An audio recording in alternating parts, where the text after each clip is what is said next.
wanted to focus on the talk of using dev containers based on my experience. I've been using them for the last 3 years, and then also showing how we're using it at Thin Edge.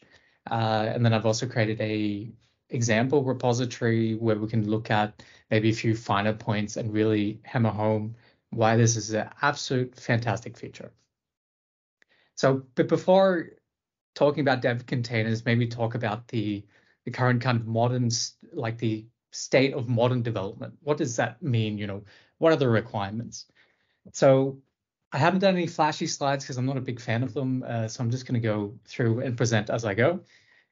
So the current state of modern development is no longer are you developing a single application, which is, you know, a binary which you run. There's usually like a whole heap of host of where you deploy that single binary. How do you test that? What kind of languages do you use to test it? What kind of surrounding tooling do you have? Are you deploying it in Docker? Do you have maybe using the GitHub CLI tool? So there's a whole host of like everything that surrounds like the core development, which then adds dependencies to your project. And one dependency of, you know, dependencies for one project is probably going to be different to another project. And then, so if you're jumping in between different projects, how do you know that the dependencies from one project won't affect another? So it's a very, very complex kind of setup. So the dev containers is a way to kind of mitigate the headaches behind how do I get my project up and running, and what does it mean to get my project up and running, to make that easier to share in between teams, and also just get people up and running and using your product or maybe your project to encourage them to make commits to your project or to PRs and whatever. So it's quite a complex setup. So maybe I'll first then give how are dev containers meant to solve this. So dev containers, so it's a VS Code feature. However, I believe there's some ongoing development that they're looking to create this as an open spec that may be adopted by other IDEs. However, it's a ever evolving kind of landscape at the moment. But the whole idea centers around that all of your dependencies that you need for the project are encapsulated in a container. So this is on the right side. So in your container, you have your source code, which is, you know, building like the core of your whole application, because without that, you know, the whole thing's pointless. But it also includes like a nice or a connection to VS Code server, and then all of whatever that means of your additional dependencies, whether it's like a file system, because maybe you're developing something for a specific Debian based operating system. You'll have some debugger tools in there. You maybe have some linting tools, and all of this host of kind of stuff which surround your project. So by putting it all into a container, it means that it kind of abstracts where you can deploy this container. So in the kind of local deployment scenario, you could build the Docker container then on your normal development machine. And then from VS Code, you'd connect that from your host operating system or the local one, and it connects to that container, and then you're developing inside the container. So that means that basically all of your requirements for your project have now kind of been abstracted, and all you need is a container engine. So I think Docker is supported out of the box. I have got it to work with Podman as well, and of course VS Code. However, I think as this spec kind of becomes a little bit more mainstream, that you might see some other kind of IDEs adopted. So then because we have everything defined that we need in the container, that means that if I'm giving it to a new developer, they just need to have VS Code and Docker installed, and then they're good to go. So they don't need to know anything about what programming language is it in, what are the dependencies, what tooling, what operating systems am I supporting, and all of this kind of massive headaches. Everything's abstracted nicely. So one example that we've actually added, we've added this into the Thin Edge project.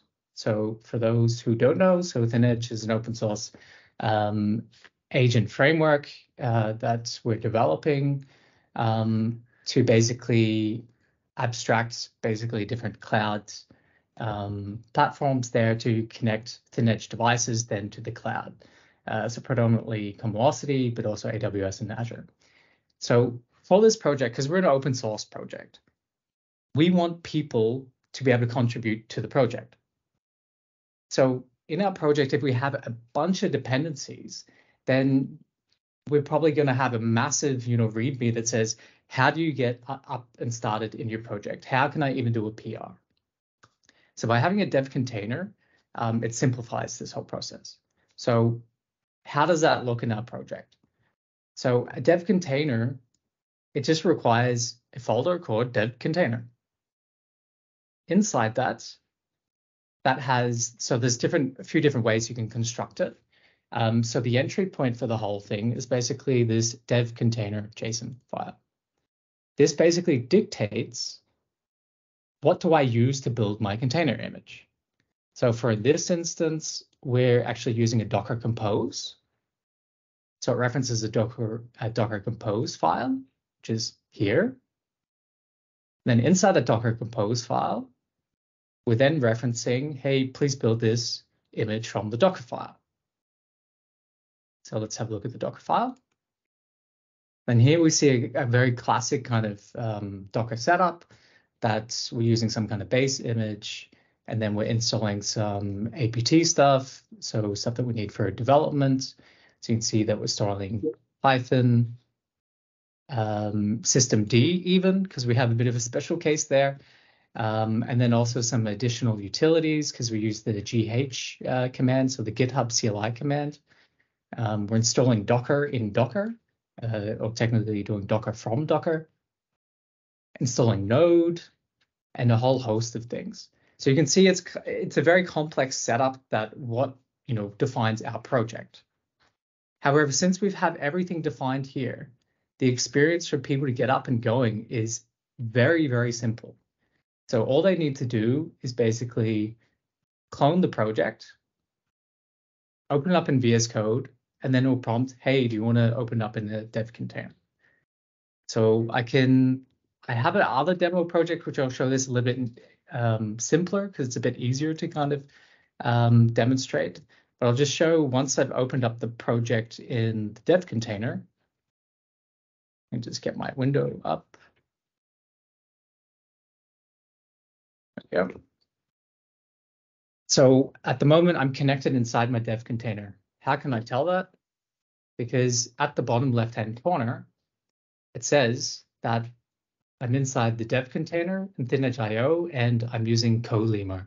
So because I'm on a Mac, I'm using CodeLeamer. It's just an easy way to get the Docker engine up and running on Mac.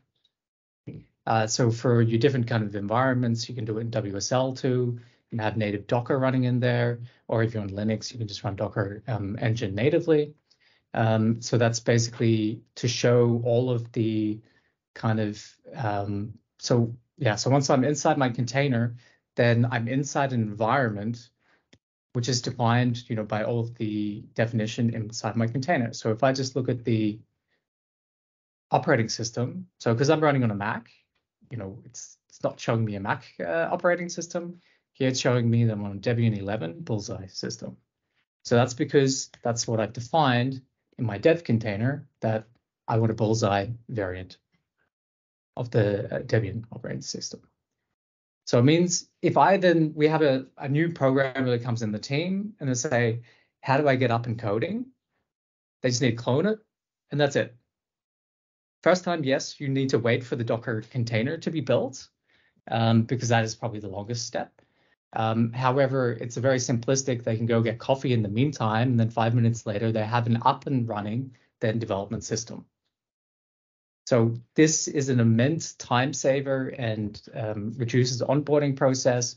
Make sure that you can kind of share utilities between people and all the dependencies. And it's super easy to work within a team. So then what else can be defined in the dev container?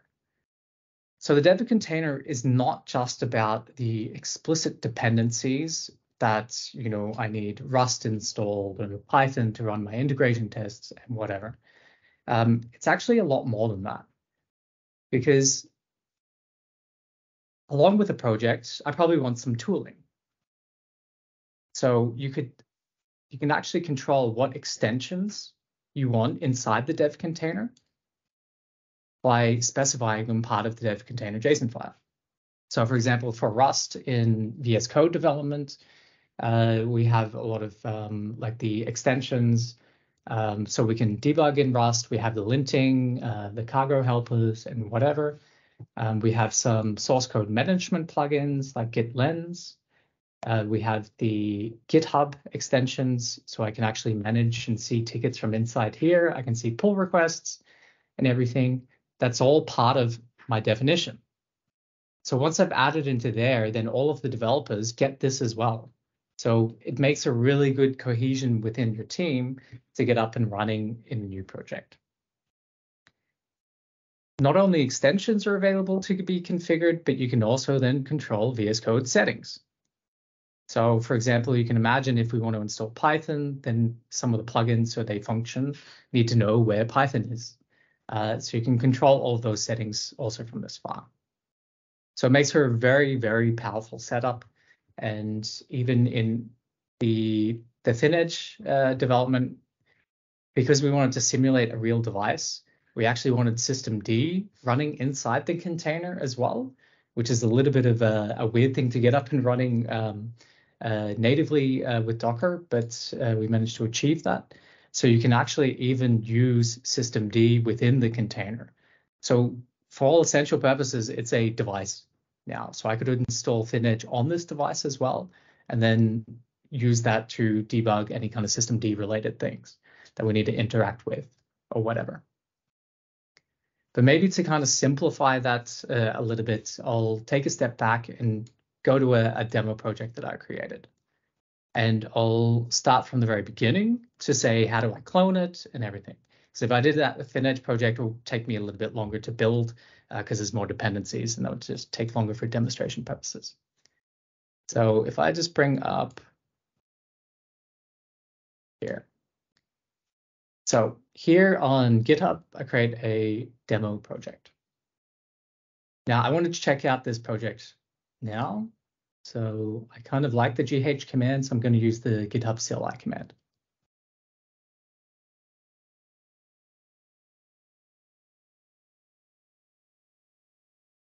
Okay, so I'm just going to clone the project. So obviously I could have done that with git clone as well, but that's doing the same thing under the hood. Oops. There. So now I've checked out the project. I'm just going to open it in a new window inside the dev container. Suddenly here, VS Code says, I realize you have a dev container definition. Maybe you want to reopen that inside a dev container. So I just have to click here, reopen. I can even check out the logs to see what it's doing there. You can see it's kind of preparing a lot of things for me. And get everything. At this point, I'll probably go get a coffee because I have cached the images, so that's why it was quite quick. And now it's opening up the spawned image inside the container, all right, and then connecting to the container. Just give it a second.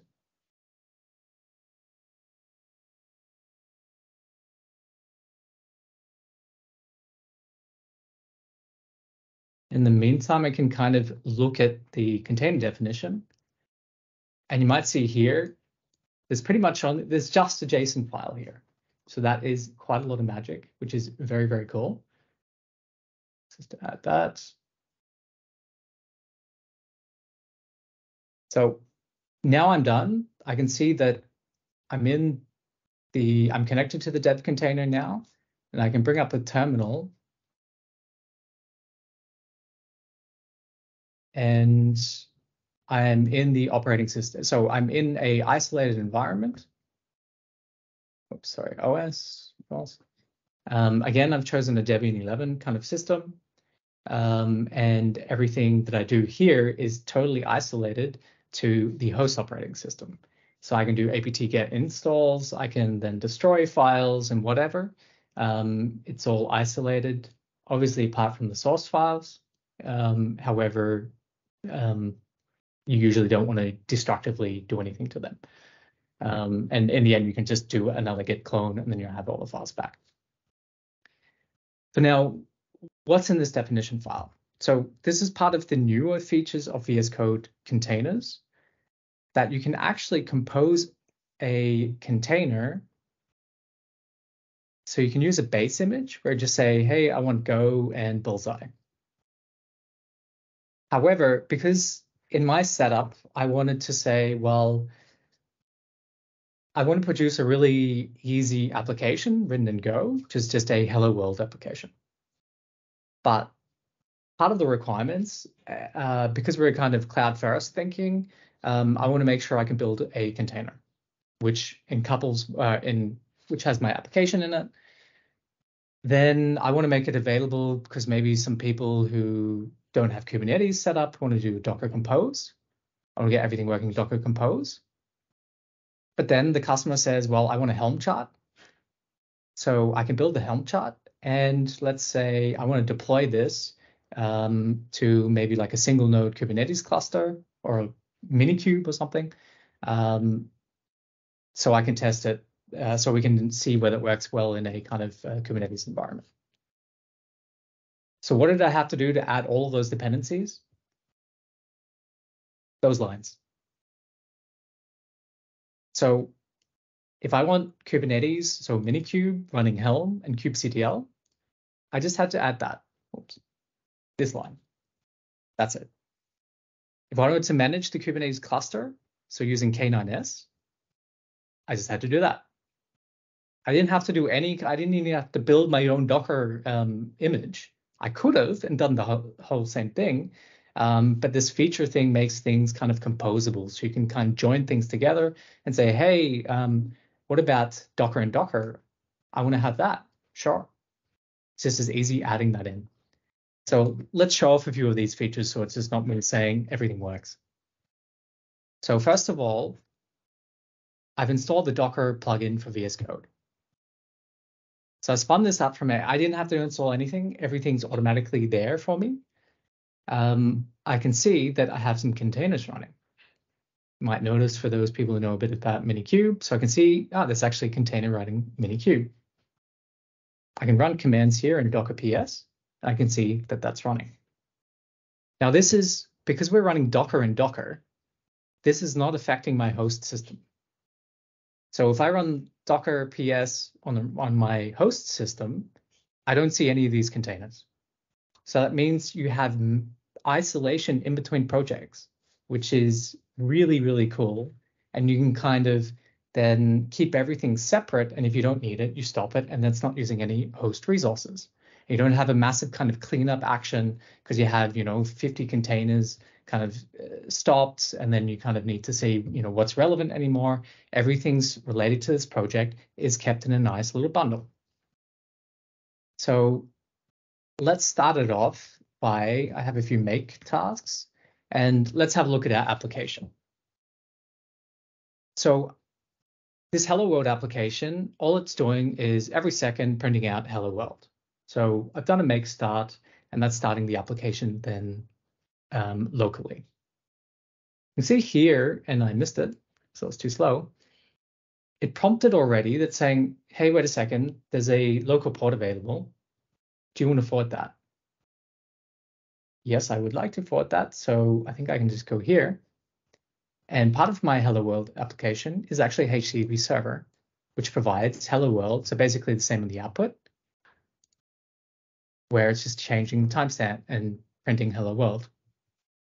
So just because I'm inside a container and developing inside that doesn't mean I can't interact with that container on the host level.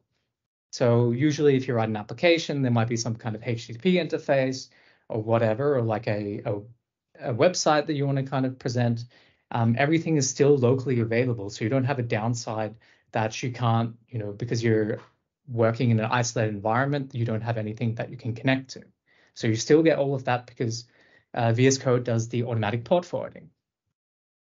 So Then if I stop this application, you can kind of see that that site is no longer available because I've stopped the actual application. So what about starting it in a Docker environment? Start Docker. So this time I'm doing building the container image and then doing a Docker run on the application. I can see it's doing the same kind of output. So I was going, yeah, that kind of looks okay. Let's check it out. I can see here, yes, my endpoint is back up and running. And even in VS Code, I can see that a container is running. So this is the one that got spawned. So I can see, okay, yes, it works in the Docker environment just fine. Pressing Control C stops the application. And it's no longer visible here because it's been killed because I've done the cleanup and everything. Now, again, I can do something similar with Docker Compose. So make start Docker Compose, which does a similar thing. However, this time, so that's my Docker Compose file. It spawned up two kind of containers. So again, I can see this one. I think I used 9001. So printing out to hello you and hello team, because I've made these configurable through the environment. So you can kind of play around, yes, this is how it works. I can spawn multiple instances of this. Or maybe if you have an application which talks to each other, or like two different kind of instances, and kind of play around in a development environment to make sure that everything's working. And then back to the original requirement that maybe the customer said, oh, by the way, I want this to work in Kubernetes. You're going, okay, I haven't done a lot with Kubernetes, so I kind of want to play around with stuff. So how do we get that up and running? I mean, what do I even need for Kubernetes? So this is where the dev container definition and the feature aspect of the dev container definitions are super handy because you can reuse things that people have already built. So I just did a search, dev container feature, Kubernetes, and found this. So kubectl, Helm, and Minikube. So if I Control C that, so I can actually see by using K9S, which is just a CLI to interact with Kubernetes, I can see I actually have Minikube running. So the dev container has already set up a Minikube for me that I can actually try to deploy Kubernetes, then pods or deployment sets or whatever for me. So, but I'm not only wanting to do this deployment via Kubernetes, like using kubectl, I'm actually going to do it via a Helm install. So I'm building the Helm image, installing it, and let's see how that's working. Start Helm. So now let's check out the Kubernetes install. Now magically, I have one application here. Let's have a look at the logs. Hello, my app. So in this one small development environment, I'm able to test running under Docker, running under Docker Compose, and also Minikube. So I can kind of verify at the development level that yes, what we developed is actually applicable for everything and functions as expected. So especially if you're starting out with a lot of these technologies, you kind of want to play around with it locally and see if that works at all before you actually then, give it to a customer, or even before you go into the CI/CD kind of pipeline scenario. Because being able to do this all locally is super powerful because it's easier to debug. Because if you add the complexity of any kind of CIs or the GitHub Actions or whatever, that it's quite difficult to debug in those environments. And so it's usually a trial and error thing. You have to do like a million deployments, do a fake kind of, empty Git commit and stuff like that. And it becomes very difficult then to actually then use the whole thing. So to get this then set up to maybe a junior programmer, good luck. But dev containers, again, abstracted for you. So it's as easy as doing that, and then you have something up and running.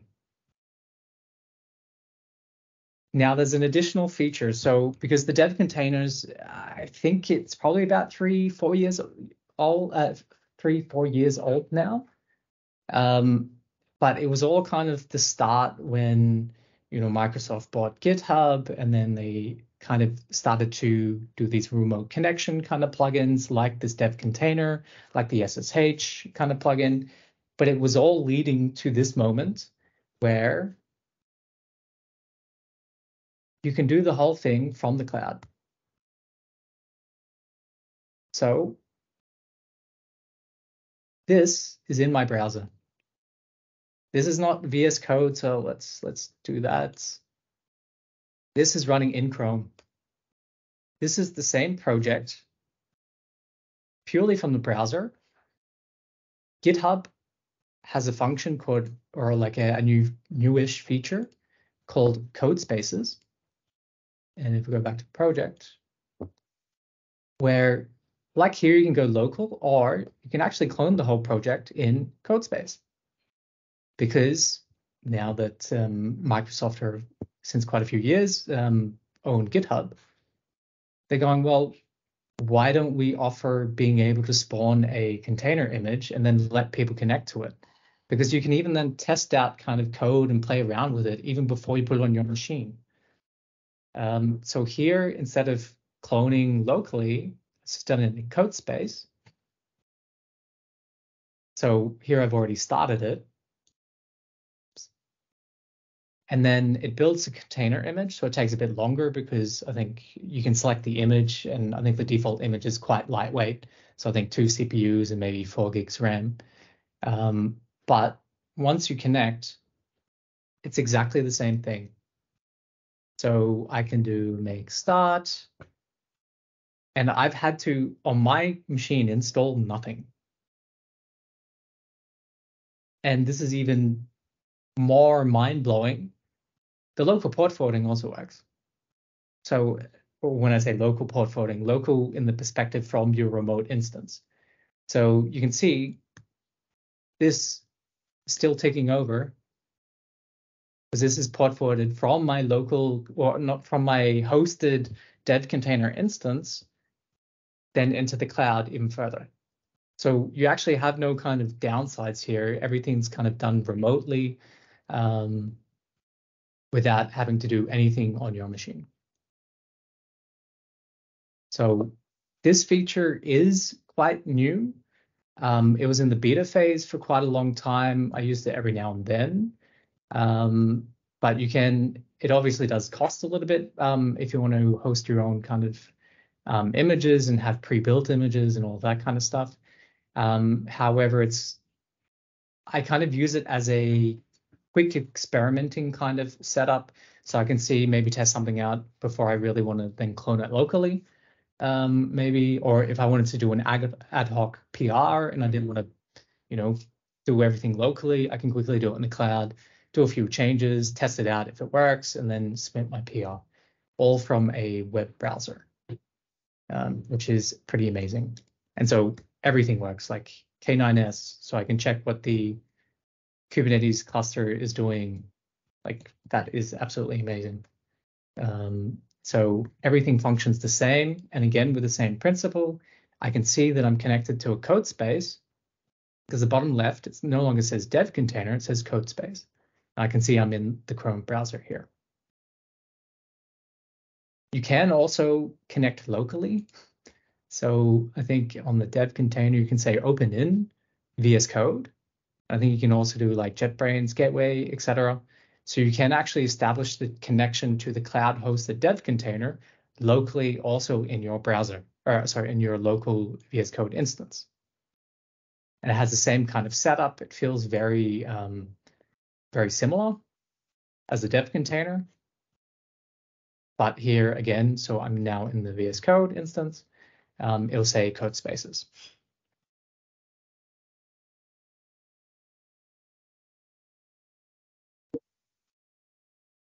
So yeah, that is really, really incredible. So Microsoft had put a lot of effort into this. which makes it a very, very incredible tool. But even if you don't just use the code spaces bit of it, by just adding a dev container definition to your project, you make it a little bit more accessible, which is a very, very big help to new people starting out in projects, that all the definition is defined. And in the end, it comes down to, so a lot of people may have heard, infrastructure as code, where you build, if you're deploying applications, you should be writing all kind of code, whether it's like Terraform or, Bicep or whatever. Well, why not extend that to development? Because in the end, your development environment is infrastructure. So having a kind of reproducible build to get you set up in your development environment is a huge, huge benefit and a huge time win. Which is super nice. So I see a question coming in. What is the cost of code space? Yeah, good question. I don't pay for it, so no idea. But you can check out, if you just look on Codespace's GitHub, you can see the model, plans and pricing. I think the main kick is that you are paying regardless if the machine's running. If you've already built the machine, you pay for it, which I think is a little bit absurd, but that's just me. But yeah, you get a bit of free storage per month. So if you're casually using it, it's okay. But just be aware you have to shut down your machines and actually remove them. Otherwise, that will actually cost you money, even though you're not using it. And then you'll wonder why all of your credit is gone. Awesome. So someone has already started the demo and then got everything running already. So I was hoping someone was going to do that. So that's perfect, because it just shows that how exchangeable this is. And so, for example, let's say, so one thing that was missing here, which wasn't so, or was maybe more useful. So I can't manage my Kubernetes cluster from here. So exactly like you have Docker here, there's an extension for Kubernetes. So what I could actually do is Kubernetes, that looks to be the one, 2.7 million installs. I can install the plugin inside the dev container if I just want to try it out. So let's have a look here. So I can see my mini cube. Let's have a look at the Helm releases. And I can see, okay, I deployed it 9 minutes ago. I guess I can roll back and uninstall, but I can kind of see what's going on.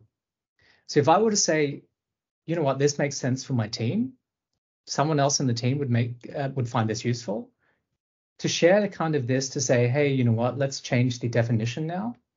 All you have to do is copy the ID for the extension, go to your dev container, and here I kind of pre-prepared a few things, and going, you know what, I think we should have the Kubernetes plugin installed by default. I commit it to the project. I do this.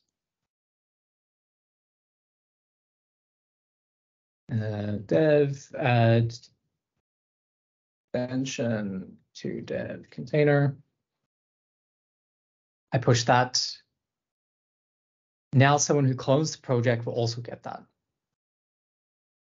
So if people have already had this dev container already, they will be prompted that they're saying, hey, the dev container image has changed. Do you want to rebuild it?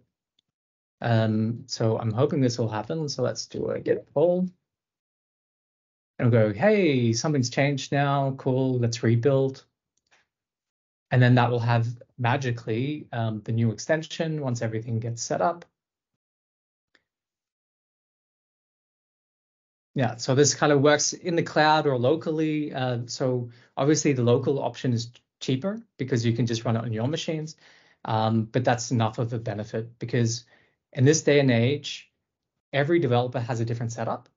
So there'll be like Linux laptops, Mac laptops, Windows, and whatever. And this kind of normalizes the whole process. So in the development team I was in for the last kind of position, it was very, very helpful because everyone had basically the same setup. And if their machine died for whatever reason or they got a new replacement, you just have to git clone and then you're good. You don't have to go, what tools did I install and all this kind of crap, which always happens. Everything is explicitly defined in your project and it's isolated. Yeah. So let me just look. So that was the main points that I wanted to highlight. Let me just look through my notes for a few kind of pointers and stuff. So one of the common pitfalls, or some of the things you have to kind of watch out for. So because we're talking about containers and you have like your code that you need to mount inside your container, there's actually a few performance things you have to watch out for. So there's different ways how you can make that code available for your dev container. The most performant one is actually to clone the project inside a Docker volume. So this sounds scarier than it really is. So if you just go dev container clone repository in volume, you just type in your git clone thing and they'll do it all for you. You go, yeah, I see there's a dev container, good. Because that's the most performant, because that's not doing a mount or bind with your host operating system. Because depending where Docker is running, you could be paying a performance price. So for example, Coleamer, because that's going from the Mac file system, then to the virtual machine, and then you have a bit of the IO rights there are not great. And the same thing if you're doing Windows from the Windows operating system. It's always better if you can have the code where the actual engine is running, then you don't pay the cost. So easiest way to do is a Docker volume, or if you're on WSL and you have the Docker engine running natively in WSL, you can then clone the project within WSL, and then you don't have any performance hits. But the Docker volumes is probably the easiest way to get everything running. And generally when you're writing this, because if you're adding dependencies to your project, always don't assume that everyone's running the same architecture. So especially for Mac M1 users, they're running ARM64. And so never install a tool which isn't then compatible with both AMD64 and ARM64. So try not to bake that CPU agnostic, like the CPU specific information into any kind of scripts or URLs that you're downloading or whatever. Try to use whatever, like if it's apt, use apt to install things, because that will then, or should then get the binary which is appropriate to the person's CPU architecture. So one last thing, which is maybe some disadvantages. So I mean, I don't think I need to sell the advantages too much here. So one of the disadvantages is that it does, on one hand, because you have a homogeneous setup now that everyone's using the same thing, that may be a different engine, but whatever, but everything inside this container is the same. Then you might not get exposure to random things. Like, for example, we have a problem in Ubuntu 20.04 because we've always used the Debian 11 image. So you do get a little bit of less kind of exposure to random stuff, which could be good and bad. However, I would say it's more of a minor thing just to be aware of. But the idea is that the container does normalize everything. So it's more help than it is as a kind of disadvantage. However, I think having this kind of randomness still in your project, especially if you're looking to deploy in a whole host of different environments, I think is kind of good to be aware of. And then maybe you could mitigate that fact by, I don't know, building different Docker images in the specific target environments or something like that, or occasionally testing it out somewhere else.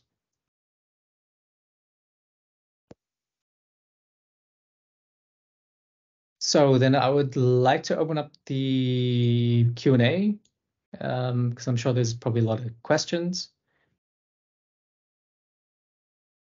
So I'll look at one that I'm actually reading now regarding, do we need multiple compose files to simulate different environments? depends what you want to simulate. So in terms of, so for my dev setup, though, so for the OS environments, are you looking as different deployment environments or different environments for your development environment? Deployment, yeah. So you can deploy that however you want. So yeah, thanks. So what you can do, so for example, what I did in this this setup. So in my application, I said, okay, in this deployment, if I'm using a Docker Compose, because that's usually the first easy way that people go, because it has less dependencies. I'm actually doing a Scratch thing. So it's operating system agnostic. So it doesn't really have an operating system or the bare bones, but no kind of running things. So this can be whatever you want. So if I wanted to, do another one that was based on Ubuntu, 2004 or Fedora or whatever, it's up to you. So because I'm in this environment, the dev container does not dictate what you can deploy within the Docker environment, because you have the Docker environment available, so you can use it as you would on your host. So there's no difference. So exactly like the Kubernetes kind of environment that I created a Helm chart, my first Helm chart, and that deployed, I think I reused the same image, so it was from scratch, so it was a bare minimum. But you can do whatever you want.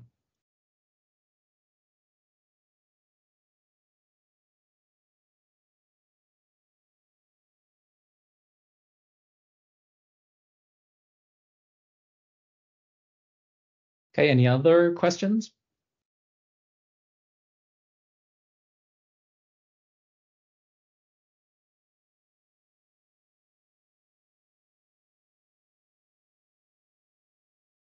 Or is this new to a lot of people, or have people already seen this before? I know we have a poll, but yeah, the poll results are actually that it was pretty new to most of the participants, I would say. Some of them have used them. 17 have used them already. 21 were aware of dev containers but never used them, and 26 have never heard or used them. Yeah. One question. Maybe you touched already on that and I missed it. Do you have a thin edge? I think we talked about that already. Maybe that people can, yeah, exactly, run it here directly. That's great. Yep, sure do. So that was one of the first things that I asked to implement, only because it just made my setup easier to how do I get up and get the code running, and stuff like that. I mean, there's a lot more things that we have there because we have Rust, Python, I think even Node.js in there that we're looking to remove, but there's a lot of dependencies for development dependencies, not the actual deployment dependencies. Yeah, so I could do a Rust build. It's probably going to be pretty slow on this machine though, this cloud one, because yeah, I think the default is really slow. But technically, yes, I could build it. But you could also just run it. I would argue it would probably more make sense having a Docker image to run. You don't. So the dev container includes all of the development event dependencies. And there's a lot of stuff that you don't really need for your, if you just want to run it. But yes, in the thin edge context, we're working on that. Yeah. Artem, I think that I saw your question. What are the pros and cons to using WSL versus dev containers with Linux? So with WSL, I'm actually a big fan. However, you could use WSL in a very similar fashion to dev containers. However, most of the time people don't, mainly because to get WSL up and running, so Windows subsystem for Linux, for those who don't know.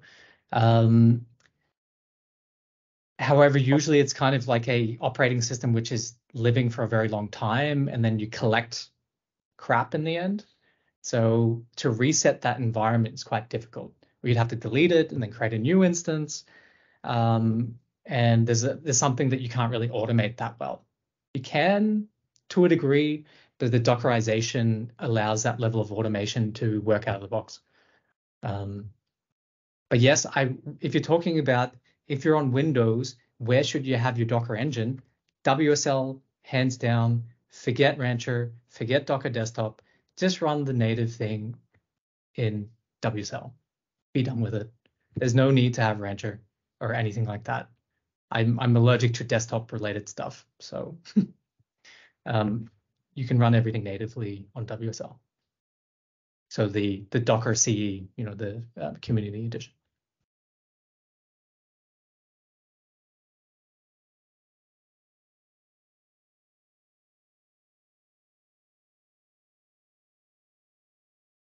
Okay, last call for any questions. Yeah, Ruben, I got one question regarding the disk space the containers are using. So do I need to clean up my dev containers from time to time if I'm like working in multiple projects, or is there anything to consider there? Yeah, basically the default Docker rules apply. So if you occasionally need to do a Docker system DF to see how much space is being used by the whole system, and if you need to purge some container images and all of that. However, so you can delete container images from VS Code. So I think I can even stop my demo. And I guess because I'm stopping in an instance that I'm running in, I probably need a switch. So you can shut down. So that's shut down now, and I can remove the container. Let's check it's the right one. Yep. And then that's gone. However, the image that it's probably used in the background is probably still there because it doesn't do an automatic prune. So you'll have to do a prune to get rid of that. However, the thing, because we now have a reproducible way to get your development up and running, then technically you could delete everything and recreate it. So there's kind of no downside or there's no secret state that you're kind of hoarding somewhere. It's a reproducible container image. So switching from different machines is not a big deal, or pruning all images and volumes is also not a big deal anymore. So yeah, but I basically will also want to get and discourage, if you've been using a VM, dev containers is for you. It simplifies the process immensely. It's something that you can recreate, and it has less overhead if you use it like compared to using something like Vagrant. So Vagrant would be a similar kind of thing. However, with the Docker thing, you can automate all of it in a much cleaner way, which is everyone. So Docker, I say container language. Container engine. Yeah. So don't be afraid of rebuilding your images. I think that's a good test to make sure you don't have state that you rely on being there, which you didn't know you relied on, which is always a good test of your development environment. Ruben, one question concerning architecture. So I think you are also running Mac and on M1 Mac, and yeah, I encountered let's say a lot of issues with binaries or with Java applications that are not willing to run properly in this QEMU environment. Is there any hint you can give, or? I mean, there you're always limited to what's available. The support for different binaries running into different environments is getting better. So there's no kind of silver bullet there, unfortunately. However, the more Mac M1 users are out there, the quicker that is changing. So for example, like in the Docker compose file that I use, and even with this kind of compositional features, none of this has architecture specific logic in them. Yeah, that's great. So, yes. Yeah, and that is really, really cool. But you are running, and you have installed Docker on your M1, right? You're using the native Docker implementation of macOS, and then there is this dev container spun up, and then it's Docker in Docker. That is all the rest that's going on. Yeah, so there's a few inception layers going on, yes. Yeah, so Colima runs its own Docker engine in its own VM, which is then running under QEMU. But it's still a ARM64 QEMU translator, so it's not a AMD 64 to ARM 64. Performance would be terrible there. Yeah, so it's doing, let's say, lightweight translation. So the performance is not too bad. Yeah, the main performance is if you do mounting from your host file system, don't do that. You're paying the performance hit. If you just search for that on dev containers, they have plenty of materials which says, or you probably even saw the pop-up that came up in the bottom right-hand corner saying, hey, do you want to reopen? One thing was, hey, the performance optimization is crap if you're doing host-mounted bindings. Clone in a volume. Okay. And that's really, cloning the volume is the one I would recommend going with. And for specific architectures, meaning we need an AMD 64 container image. Have you used it? Is it a thing? Can we use it, or is it in general a bad idea? Yeah, sure, you can use whatever image you want. However, I think all modern, like the big, so Debian, Ubuntu, Fedora, I'm going to assume, they basically have build a multi-platform image, I believe is the term in Docker image creation. So everyone's pretty good these days to make sure the image is actually available in different platforms. And if you don't, you get a warning about it when you do a Docker pull. It'll say, oh, this image doesn't match your platform and stuff like that. I haven't seen that warning in a while. And again, it's getting better per day. It would be working via QEMU, but it needs to be ARM64. Yeah, if it's not ARM64, it's crap. Yeah. Thanks. Yeah.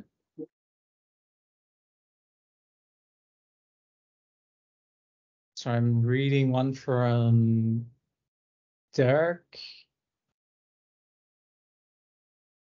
I was just responding. Right. Yeah, right.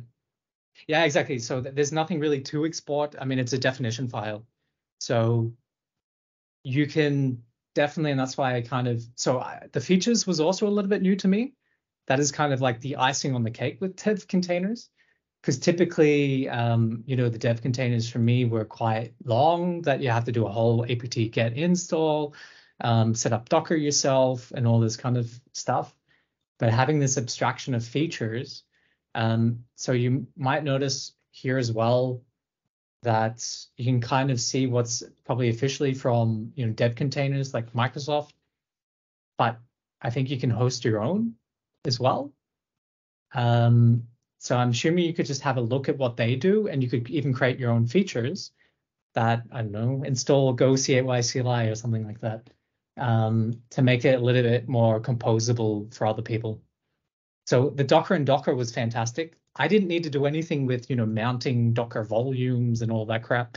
It was all just done one-liner, that's it, which was, and I think you can even just search for stuff. It was working somewhere, or maybe not in the code spaces, probably in the main one. But yeah, you can kind of get a list of, what features are available. And I was just using code completion to have a look, which is quite powerful. Yeah. But yeah, I really believe that this will be standard in the future, and more people will adopt the open dev container format. Yeah. And one last question, I guess, before time's up. So how easy is it to debug applications within the containers? Depends where you want to debug it. So most workflows, your debugger is actually not going to be attaching to a container. So for example, I guess I've destroyed that now. So for my Go app, it's a really basic, dumb app. If I wanted to debug that from my dev container, it would just be a normal standard. I know run and debug. Probably need to create a launch package. I know. I'm hoping it will do main somewhere. It's been a while since I've set this up, but yeah, it's a normal kind of experience, and that would run the binary locally. But if you wanted to run the app and then attach a debugger to a running app, depends on your language. There's usually support for that in different. Oh, look, I'm actually there. Put a breakpoint in. Hey, it worked. That was relatively painless. So you can still debug like it's a normal. You can treat the dev container as. Forget that it's a container. That's abstraction stuff. It's just a place that you can develop. You don't need to treat it any differently. A few caveats there, but in general, you can treat it like a normal machine. Maybe one thing which is a little bit of a gotcha for some people, because you might be thinking, well, if you mount your code inside a volume, how do I get access to that volume? Good question. So you can actually download stuff. Because if you're mapping it to a Docker volume, you don't actually, unless if you know where the Docker volumes are stored locally on disk, you can actually just access them through VS Code. So like in the file explorer thing, you can actually go, hey, download. And I can download it then to my host operating system. So I believe you can do folders. Oh yeah, you can do folders as well. So if you need to abstract something from the volume, then maybe you can do that. However, I mean, you have to remember you're in Git world, so why not just commit it to your project? Or if you have build artifacts, okay, then yeah, don't commit it to your project. Then you could, I know, copy, for example, because I've built it, or you have a distribution somewhere, or I haven't built it locally. Yeah, so you can maybe copy like the built artifact locally and run it locally if you really want. Yeah, more times than not, you can just treat it like a normal machine.